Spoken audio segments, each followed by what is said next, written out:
හොඳට කල්පනා කරන්න අර පුංචි කාලේ ડોක්ටර් කනට තට්ටුවක් දැම්ම අර මෙහෙම අතින් හරි අප්පුඩියක් හරි ගැහුවාම යා එකපාරට කම්පණය වෙන්නේ අර ඇතුලේ තිබෙනා වූ අර කම්බරේට අර හයියෙන් කද්දයක් දැම්මහම ඒක එකපාරට ඩාන් ගාලා වදිනවා වගේ යා ගැස්සෙනවා. ඒක යා කරන කාරණයක් නෙවෙයි. ඒක තමයි මේ ශරීරෙ තිබෙනා වූ ස්වභාවය. කන් ඇහෙන්නේ නැත්නම් කම්බරේ බිඳිලා නම් විනාශ වෙලා නම් එයාට කන් ඇහෙන්නේ. එයාට කම්පනයක් ඇති වෙන්නේ නැහැ. එයා එකපාරට ගැස්සෙන්නේ නෑනේ. ඒ වගේ අදටත් වෙන්නේ ඔය විදියමයි. ඉතින් ඒ දරුවට අප්පුඩියක් ගැහුවා කියලා දරුවා හිතුවද මේ අප්පුඩියන්නේ ගැහුවේ කියලා එහෙම හිතුවද නෑ. එයා කම්පනයටපත් වුණා. හැබැයි දැන් එහෙම කරොත් අපි කම්පනයටපත් වෙනට වඩා අපි හිතන්නේ මෙයානේ අප්පුඩියක් ගැහුවේ කියලා අපි හිතනවා. වෙනම ලෝකයක් අප නිර්මාණය කරගන්නවා. හැබැයි පුංචි කාලේ එහෙම වුණේ නැහැ. කම්බරේට ගැහුව ගමන් අර එහෙම ගැහුව ගමන් එයා කම්පනයටපත් වුණා.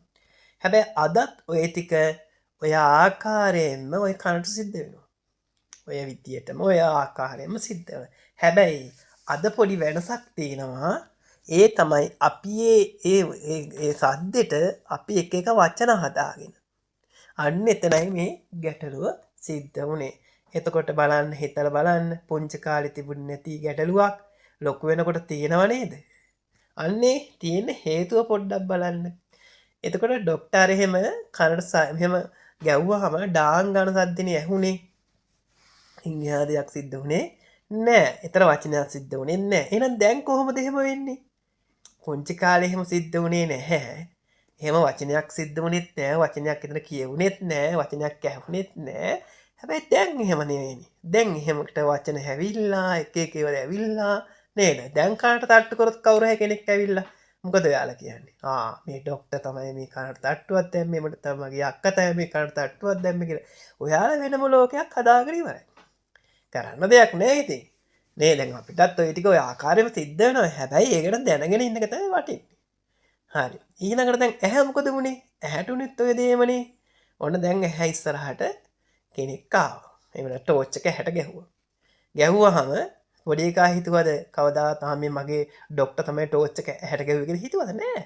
එයාට උනේ ડોක්ටර් ඇහැට ටෝච් එක ගැහුව ගමන් ඇහැට මොකද උනේ ඇහි තිබෙන්නා වූ ඒ ස්වරූපයත් එක්ක එකපාරටම සෙන්සර් එකත් එක්ක ඇහැට වැදුනහම ඒ ඇහැ පියවිලා ගියා. ඒක පොඩි එකා ඇහැ පිරෙන්නේ නැහැ. ඒක ඔටෝමැටිකලි වෙන කාරණයක්. තමන් කරපු දෙයක් නෙවෙයි. හැබැයි දැන් මොකද වෙලා තියෙන්නේ? දැනුත් ඔය ටික ඔය ආකාරයෙන්ම තමයි සිද්ධ වෙන්නේ. දැනුත් අපේ ඇහැ ඉස්සරහට කවුරු හරි අපි කියන කෝට් අල්ලන් කරොත් අපේ ඇහැ වැහෙනවා. අපි වහනව නෙවෙයි අපේ ඇහැ ඔටෝමැටිකලි වැහෙනවා. ඒක තමයි මේකේ ස්වභාවය. ඒ නිසා ඇහැට වෙන කාර්යයක් මං කියා දෙන්නම් කොහොමද ඇහැ අපිට පේන්න කියන කාරණය. ඇහැට යමක් දකින්නවා කියන කාරණය මම පැහැදිලි කරලා දෙන්නම්කෝ. එතකොට යාට ඒ පාඩනේ ඉවරයි. ඊළඟට ඔන්න දැන් ඇහැ ගාවට අපි කියමු ඇහැ ඉස්සරහින් ඔන්න කවුරු හරි කෙනෙක් දැන් ඔයාලා දන්නවනේ පුංචි කාලේ එහෙම ඇහැ ඉස්සරහට කවුරුවත් ආවට දන්නේ නැහැ මේ ડોක්ටර්ද එහෙම කියලා දන්නේ නැහැ. ඔන්න අපි ඇහෙන් පේන හැටි බලාගමුකෝ. දැන් ඔයාලා හිතන්නේත් ඇහැට පේනවා කියන කාරණේනේ. මං ඇහෙන්මනේ දැක්කේ කියලා කියනවනේ. මම මේක බොරු කරන්න බෑ කාටවත්. මම ඇහෙන්ම දැක්කා කියලා කියනවනේ. හැබැයි මම මේක ඉතින් එක බොරු කරනවා. ඔන්නක හොඳට මතක තියාගන්න මම ඔයාලගේ ඇහැට පේන්නේ නැහැ කියලා මේ වෙලාවෙත් ඔප්පු කරලා පෙන්නනවා. ඇහැ කියන්නේ මොන වගේ දෙයක්ද? ඇහැ කියන්නේ විද්‍යාවටත් උගන්වන දෙයක් තමයි. බාහිර තිබෙන්නා වූ දේ අර පිස්ම දෙනිතියක් වගේ බාහිර තිබෙන්නා වූ ඇහැට වැදිලා ආපස්සට යන එකක් තමයි සිද්ධ පරාවර්තනයක් තමයි සිද්ධ වෙන්නේ. මොකද ඇහැ තියෙන්නේ ඉස්සරහට නෙරාවිල්ල වගේනේ. නිකන් අර බඩ වගේ ඉස්සරහට තියෙන්නේ. ඒකට ආලෝක කිරණ වැදුනහම ඒක නැවත පරාවර්තන වෙලා අනිත් පැත්තට යන එකක් තමයි ඇහැ තියෙන්නේ. ඕක හරි ස්පීඩ් එකකින් වෙනවා. ඇහැට ආලෝක කිරණ වැදිලා ආපස්සට යන එක ලොකු කුඩාක් දෙයක්. ඒක සෑහෙන ස්පීඩ් එකකින් සිද්ධ වෙනවා. හරිද? ආලෝකය ඇවිල්ලා වැදිලා යන එක විතරයි මේ ඇහැ වෙන්නේ. ඉන් එහා දෙයක් වෙන්නේ නැහැ. හැබැයි විද්‍යාවට ඔක උගන්වනවා. ඒක අරහා තමන්ගේ අපි කියන නාභිගත වෙනවා කියන කාරණය. නාභිගත වෙනවා ඊට පස්සේ ඒක මොළයට යනවා කියන කාරණය කියනවා. හරි. මොලේට යන්න ඉස්සෙල්ලා වැඩක් ඔතන සිද්ධ වෙනවා. ඒක මේ විද්‍යාවට උගන්වන්න ඇති දෙයක්. බුදුරජාණන් වහන්සේ දේශනා කරනවා ඔය විද්‍යාවට උගන්වන එකක් නෙමෙයි ඔක. එයාට තේරෙන්නේ මොකක් මොලේට යන එක විතරයි. හැබැයි මොලේට යන්න කලින් යම් දෙයක් සිද්ධ වෙනවා. ඊ තමයි ඔය ඇහැ ඉස්සරහට එනවනේ. එක්ක අපි මෙහෙම හිතමු දැන් අපේ ඉස්සරහට එනවා අපේ අම්මා. දැන් ඔයාලගේ අම්මා හෝ මල්ලිය කවුරු හරි කෙනෙක් හිතා ගන්නකො. තමන්ගේ එහෙම නැත්නම් අපි හිතමු බාහිර දෙයක් ගමුකෝ. ඔන්න තමන්ගේ ඉස්සරහට තිබෙනවා පහනක්. එහෙම නැත්නම් පුටුවක්. එහෙම නැත්නම් දෙස් එකක් මොකක් හරියක් තියෙනවනේ ඉස්සර තමන්ගේ ඉස්සරහා. අපි ඕක ඉස්සරහා ඉන්නකොට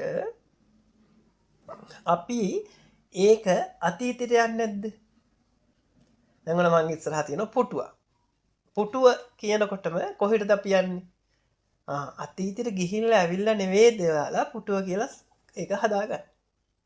අතීතයට ගිහිල්ලා ඇවිල්ලා තමයි පුටුව කියලා හදාගන්න. පැහැදිලිද කියන කාරණය? මේ වෙලාවේ තමන් පුටුව කියලා හිතනවද? නැහැ. කෙලින්ම අතීතයට යනවා. එතකොට ඇහැ කියන්නේ ආලෝකයක් විතරයි. ඇහැට වැටෙන්නේ ආලෝකයක් විතරයි. වැදිලා යන එකක් මිසක තියෙන එකක් නෙමෙයි. ආලෝකයේ වැදිලා අර හිතන්නකෝ කණ්ණාඩියකට වීදුරුව වදිනවා. කියන්නේ ඊරේ තිබෙන්නා වූ ආලෝකය කණ්ණාඩියට වැදුනෙන් පස්සේ පරාවර්තනයක් සිද්ධ වෙනවනේ. නැවත කොහේ හරි ගිහිල්ලා ඒකේ ආලෝකය වැටෙනවනේ.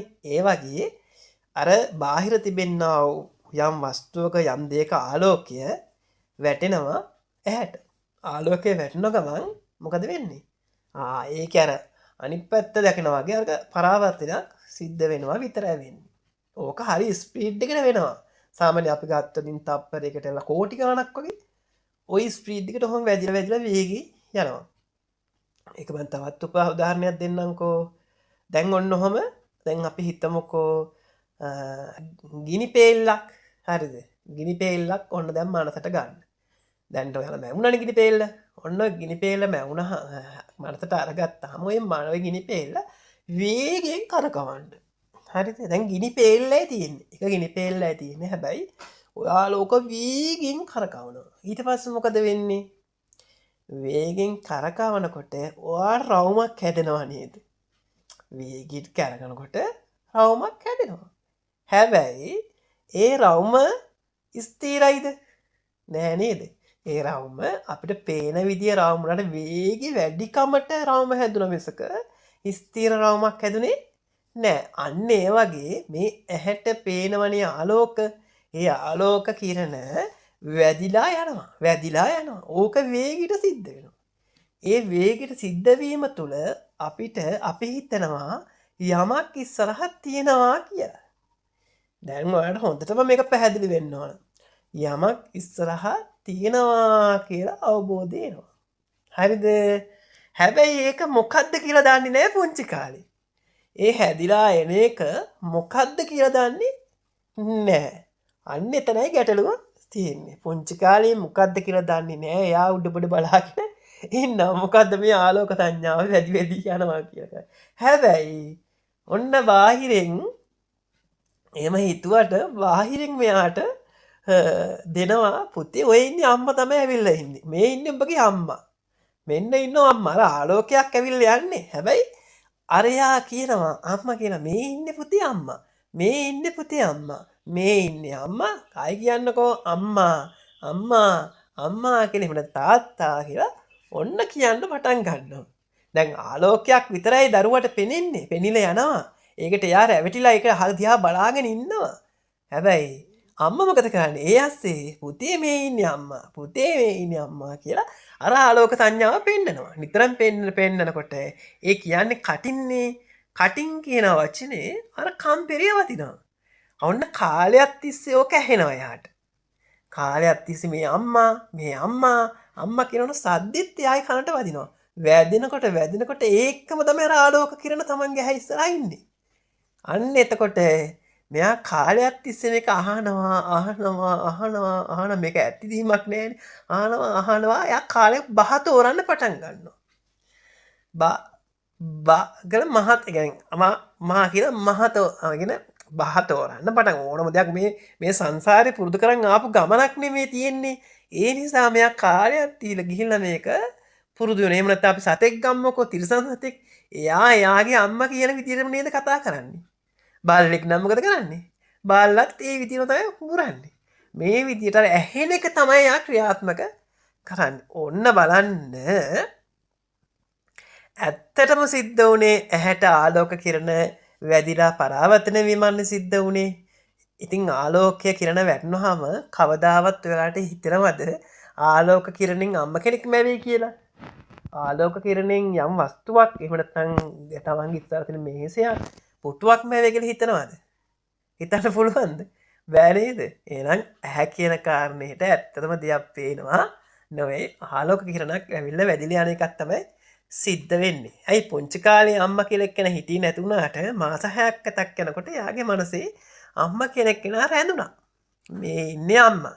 ඔන්න හොඳම කාරණේ තමයි ඔන්න දැන් ඇහැ කියන කාරණේද ආලෝක කිරණ ඇවිල්ලා වැදිලා යන එකන්නේ තියෙන පුතේ.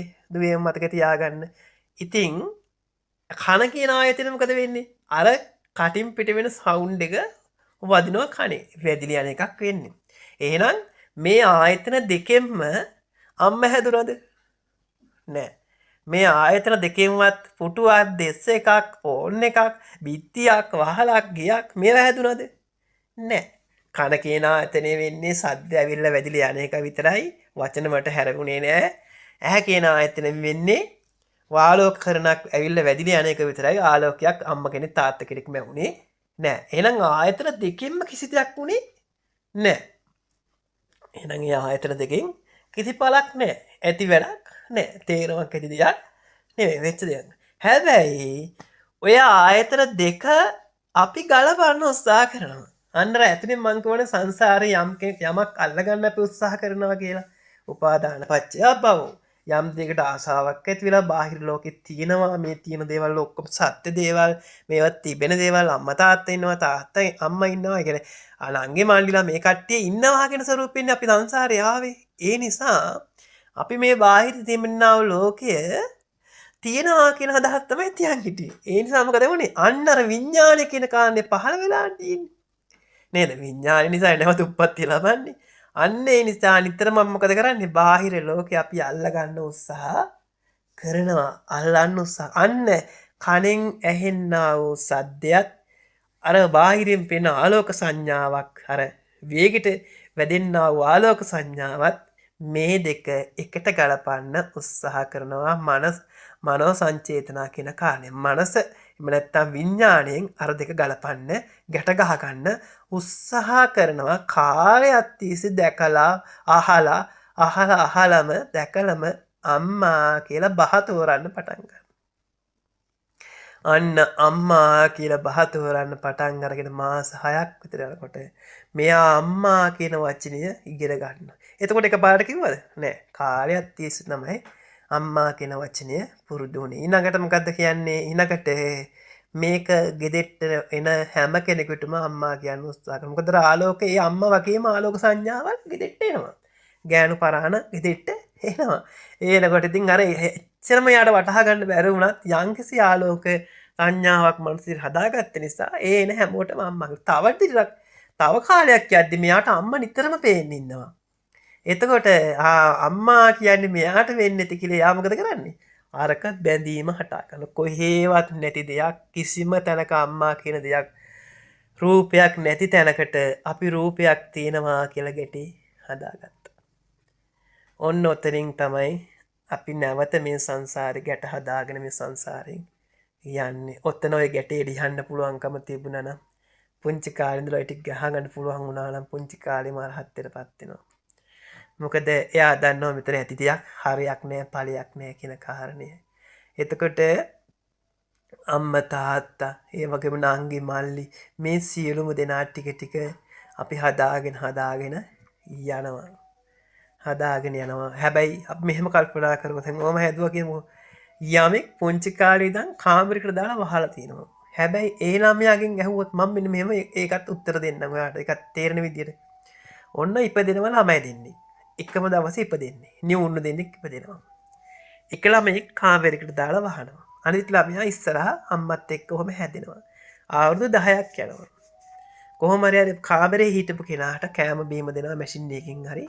අවුරුදු 10කට පස්සේ මෙයා එළියට ගන්නවා. අරගෙන එයාගෙන් අහන පුතේ අම්මා කෝ යාගේ තාත්තා කියලා